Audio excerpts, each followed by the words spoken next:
Hello, everybody. Mike of Fights with Friends.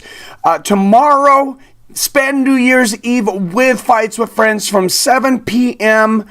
Eastern, 4 p.m. Pacific to 11 p.m. Eastern, 8 p.m. Pacific, as PFL, in association with NBC Sports Network and Facebook, will give away $10 million. That's right, $10 million. 12 fighters will fight in 6 different weight divisions for $6 million prizes.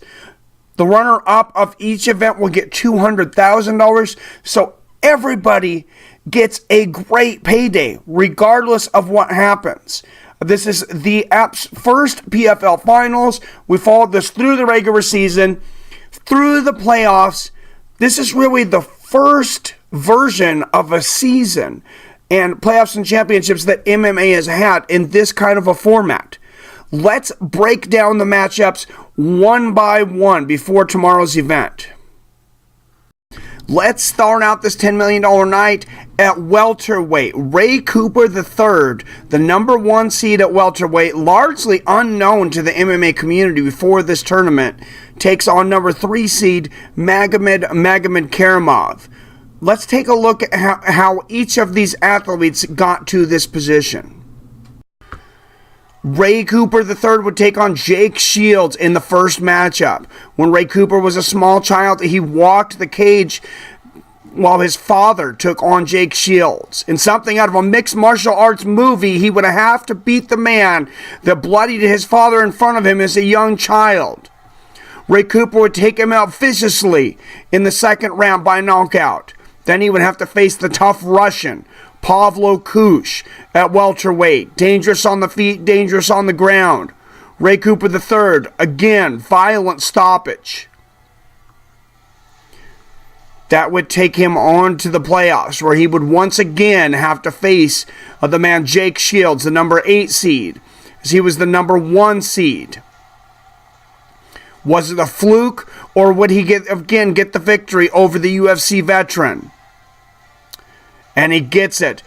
The last round, Henderson Ferreira, the last man that Ray Cooper III had lost to. He has to exercise the demon of beating the man that had last beaten him to get into the finals, and he does it in the very first round. What a story. Magomed Karamov came into this as one of the best known fighters out of Russia. Little known in the United States, though, would take on Herman Tirado in the first round of this at PFL 3 the day after the 4th of July. And he gets Tirado on his back, takes it, and submits him with a rear naked choke first round.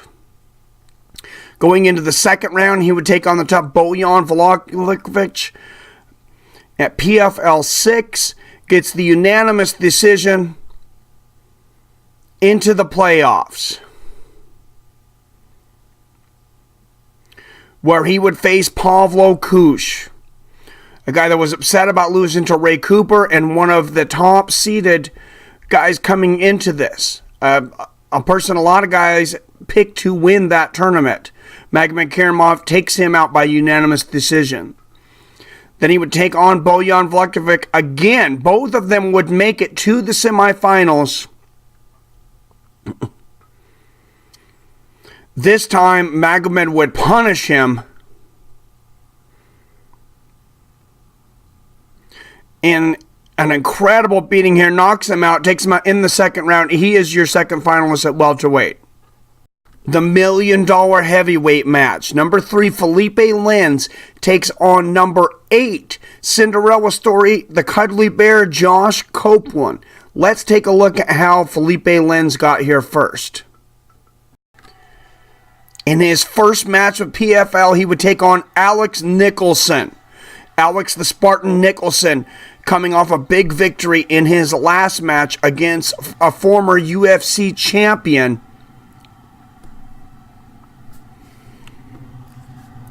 Felipe Lins takes him out. Came into that one a huge underdog. Alex Nicholson had knocked out Pedro Hizo previously. Then he would take on Kyle Allen Carr, his sparring partner in the first match. He would win quickly by submission. Then he would take on UFC veteran Jared Rosholt. One of the favorites coming into this tournament. He would stop Jared Rosholt with a hammer fist and brutal ground and pound. And that got him to the heavyweight finals.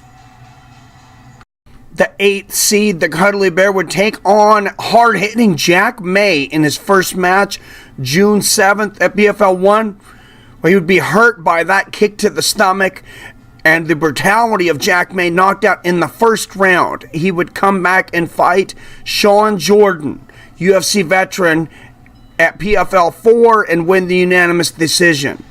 That made him the 8th seed in the semifinals. He would have to take out number 1 seed Francimar Boharis. Both men felt like they had won the contest.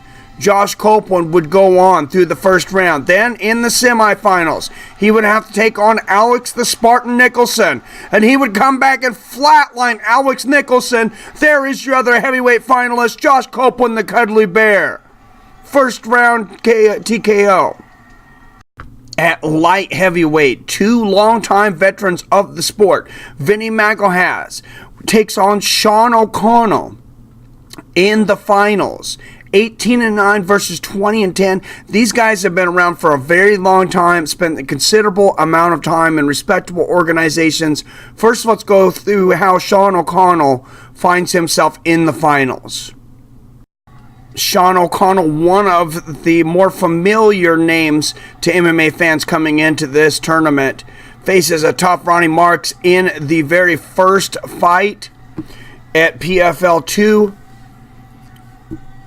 Was losing the fight, ends up getting bailed out by that power, as he has so many times in his life. Gets the stoppage. His next fight would be against the tough Bogazit Ataev. Bogazit would punish him with brutal boxing, knees to the body, and that spin kick to the liver that dropped Sean O'Connell. And then more hooks to the temple. Bogazit would stop him in the first round, which would make a tough path through the playoffs.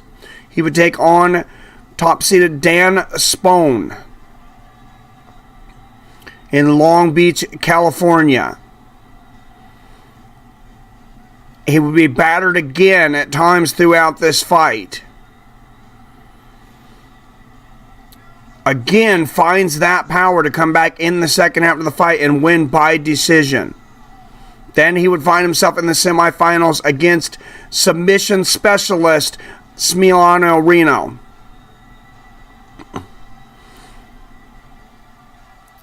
He would again have to rely on his boxing and his true grit to get through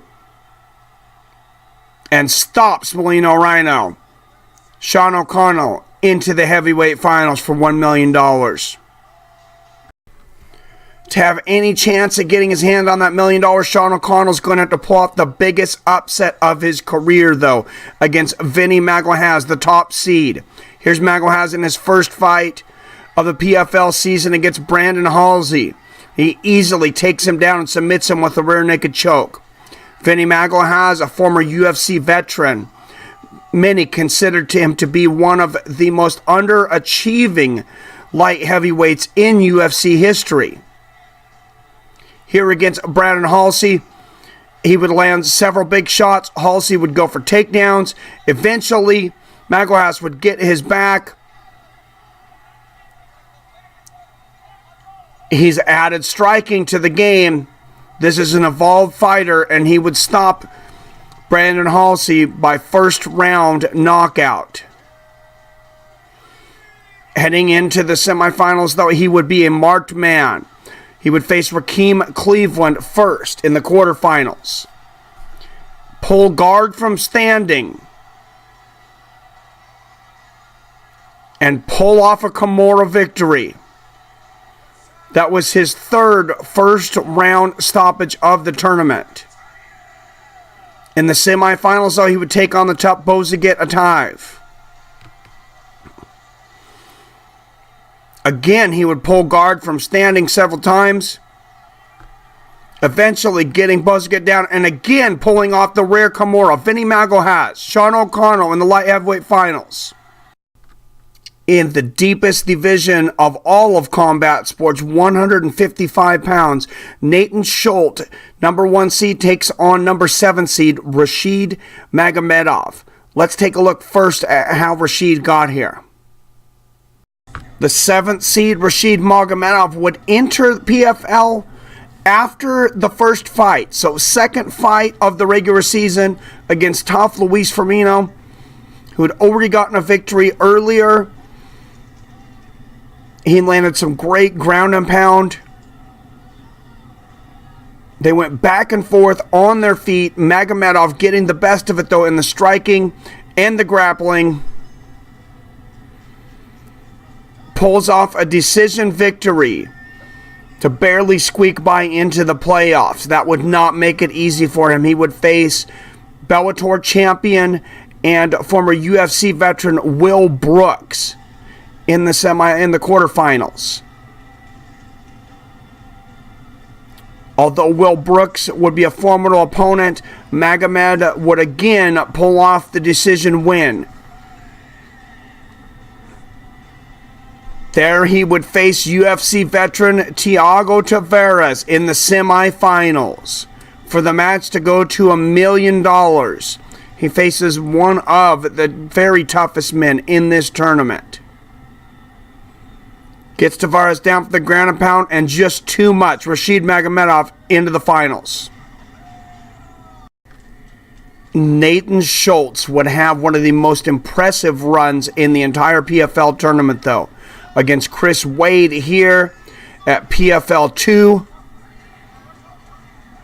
He would show a balanced attack, striking and wrestling to get the decision win. Then he would face former UFC veteran and submission specialist Jason High. He gets a great sweep here. Goes for the Tayatoshi, gets a Tayatoshi. There's some great judo throws, some great sweeps. Gets Jason High in the rear naked choke here. Some controversy about the stoppage there, but he would move on to the quarterfinals against Johnny Case. Schultz body kicks, takedowns, sweeps. A judo master, and he comes through with a decision win. He would get into the semifinals. Start with a flying knee against Chris Wade. Both men would show a lot of athleticism on their feet and on the ground. Head kicks. Big hooks, big hands. Both men warring, battling, talking. It was a semifinal that would have the entire crowd on their feet. Both men emptying every ounce of energy they had until the final bell in the third round will put Nathan Schultz into the finals. The featherweight tournament played out like a lot of people thought it would, with number 1 Steven Seiler making it through to face number 2 Lance Palmer for $1 million. The 2 top seeded fighters in the featherweight division do what they are supposed to do. Here is how Lance Palmer got here. Bekbulat Magomedov would face Lance Palmer in his first time inside of PFL at the very first PFL. Lance Palmer would have great takedown defense, eventually getting the back of Magomedov and securing a second round submission. His road here would not be easy, though. Next he would go against Jimabik Churiksin. Has a great reputation outside of the United States, not well known here. Lance Palmer would be relentless, and he put on a blistering pace that Lance Palmer was able to get the submission once again. In the quarterfinals, he would face Max Koga. He would show a very balanced attack here. Takedowns, striking, and eventually get an easy decision over Koga, where he would go into the semifinals against the man a lot of people had winning this tournament, including myself. Andre Harrison was my favorite coming into this tournament. He was my pick. Lance Palmer was better standing. He was better on his feet. Pulls off what I considered an upset victory over a very, very tough Andre Harrison.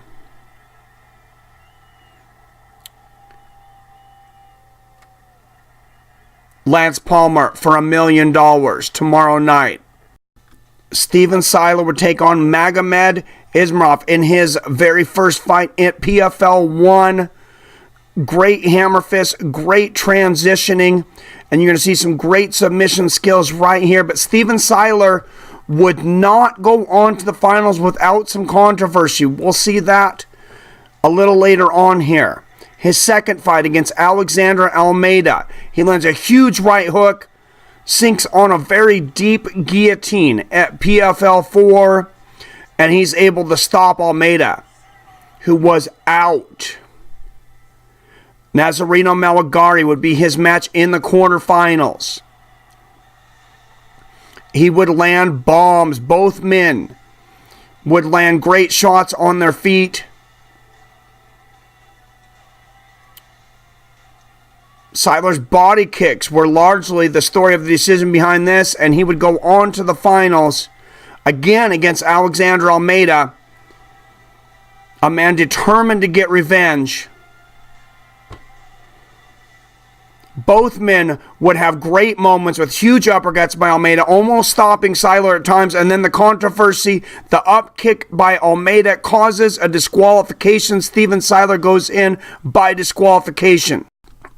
Steven Siler, in the interview, said he was very disappointed in the way he got here. Was actually not real celebratory in his victory speech. Winning by disqualification, even though it was a man he had beaten earlier in the tournament. He said it felt bittersweet, and he could not wait to get to the finals to redeem himself against Lance Palmer. Watch for Steven Siler to have a little bit of an extra fire, a little extra something to prove against the tough Lance Palmer. The final $1 million prize will be given away in the finals with Abus Magomedov, the number 1 seed, facing number 2 seed Luis Taylor. Maybe the biggest difference that jumps out at us on paper is the fact that Luis Taylor is 39 years old, but he does not look at it. Let's take a look at how the American got into the $1 million match. Luis Taylor would start out against Anderson Goncalves. He would not get to the finals without some controversy of his own. Great stand-up in this PFL debut. He showed he could land body shots, head shots, kicks, knees. He had great hands. Goes for a guillotine choke here. Not able to land it, but continues to put on the relentless pressure, punishing his opponent for most of 3 rounds until getting the knockout. Then he would face Andre Lobato, and he would show some great wrestling. There a judo trip there, and he would come out with the unanimous decision. Going into the quarterfinals, he would face the tough Rex Harris. Man, a lot of people felt would out-wrestle Taylor. Taylor used his judo to get several sweeps and throws, as you can see, and go on to the unanimous decision. And then in the finals, he would face John Howard, UFC veteran. Not without controversy in this match. Howard would land his shots, a few here and there. Luis Taylor, though, mostly dominating until here. He lands an illegal knee to the head of his downed opponent. PFL officials would consider a disqualification. The fight was able to go on, though, and Luis Taylor wins by unanimous decision. When Ray Sefo came on the MMA scene, of course, he started World Series of Fighting.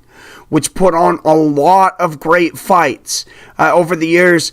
But then he got the backing of NBC Sports Network and Facebook. He had an idea to make something in MMA that was more similar to what other sports had. He wanted to appeal to those mainstream fans and have somewhat of a March Madness sort of tournament in MMA.